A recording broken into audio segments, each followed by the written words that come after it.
आज की कहानी का शीर्षक है काम कोई भी छोटा नहीं। एक बार भगवान अपने एक निर्धन भक्त से प्रसन्न होकर उसकी सहायता करने उसके घर साधु के वेश में पधारे।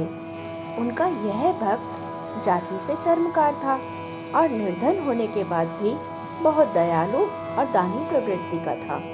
वह जब भी किसी साधु संत को नंगे पांव देखता तो अपने द्वारा गांठी गई जूतियां या चप्पलें बिना दामड़ियों ने पहना देता था।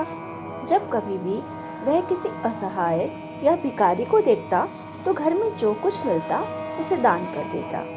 उसके इस आचरण की वजह से घर में अक्सर फाका पड़ा रहता था। उसकी इन्हीं आदतों से परेशान होकर उसके माँ बाप ने उसकी शादी करके उसे अलग कर दिया ताकि वह गृहस्थी की जिम्मेदारियों को समझे और अपनी आदतें सुधारे। लेकिन उसका इस पर कोई असर ही नहीं हुआ और वह पहले की तरह ही लोगों की सेवा करता रहा। भक्त की पत्नी भी उसे पूरा सहयोग देती थी। ऐसे भक्त से प्रसन्न होकर ही भगवान उसके घर आए ताकि वे उसे कुछ देकर उसकी निर्धनता दूर कर दें तथा भक्त और अधिक जरूरतमंदों की सेवा कर सके। भक्त ने द्वार पर साधु को आया देख अपनी सामर्थ्य के अनुसार उनका स्वागत किया। वापस जाते समय साधु भक्त को पारस पत्थर देते हुए बोले, इसकी सहायता से तुम्हें अथाह धन संपत्ति मिल जाएगी और तुम्हारे सारे कष्ट भी दूर हो जाएंगे, अतः तुम इसे संभाल कर रखना। इस पर भक्त बोला, फिर तो आप यह पत्थर मुझे ना दें, यह मेरे किसी काम का नहीं, वैसे भी मुझे कोई कष्ट नहीं है। जूतियां काट कर मिलने वाले धन से मेरा काम चल जाता है। मेरे पास राम नाम की संपत्ति है जिसके खोने का भी डर नहीं। यह सुनकर साधु वेशधारी भगवान लौट गए। भक्त की सहायता करने की कई कोशिशों में असफल रहने पर भगवान एक दिन उनके सपने में आए और बोले, प्रिय भक्त, हमें पता है कि तुम लोभी नहीं हो, तुम कर्म में विश्वास रखते हो। जब तुम अपना कर्म कर रहे हो तो हमें भी अपना कर्म करने दो, इसलिए जो कुछ हम दें उसे सहज स्वीकार कर लो। भक्त ने ईश्वर की बात मान ली और उनके द्वारा की गई सहायता और उनकी आज्ञा से एक मंदिर बनवाया और वहां भगवान की मूर्ति स्थापित कर उसकी पूजा करने लगा।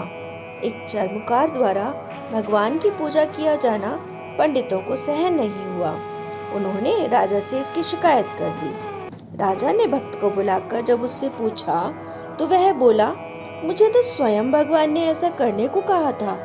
वैसे भी भगवान की भक्ति प्यारी होती है, जाति नहीं। उनकी नजर में कोई छोटा बड़ा नहीं होता, सभी बराबर हैं। राजा बोला, क्या तुम यह साबित करके दिखा सकते हो? भक्त बोला, क्यों नहीं। मेरे मंदिर में विराजित भगवान की मूर्ति उठकर जिस किसी के भी समीप आ जाए वही सच्चे अर्थों में उनकी पूजा का अधिकारी है। राजा तैयार हो गया। पहले पंडितों ने प्रयास किए लेकिन मूर्ति उनमें से किसी के पास नहीं आई। जब भक्त की बारी आई तो उन्होंने एक पद पढ़ा, देवाधिदेव आयो तुम शरणा, कृपा कीजिए जान अपना जना।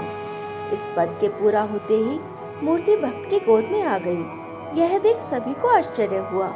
राजा और रानी ने उन्हें तुरंत अपना गुरु बना लिया। इस भक्त का नाम था रविदास। जी हाँ, वही संत जिन्हें हम रविदास जी या संत रैदास जी के नाम से भी जानते हैं, जिनकी महिमा सुनकर संत पीपा जी, श्री गुरु नानक देव जी, श्री कबीर साहिब जी और मीराबाई जी भी उनसे मिलने गए थे। यहाँ तक कि दिल्ली का शासक सिकंदर लोधी भी उनसे मिलने आया था। उनके द्वारा रचित पदों में से 39 को श्री गुरु ग्रंथ साहिब में भी शामिल किया गया है।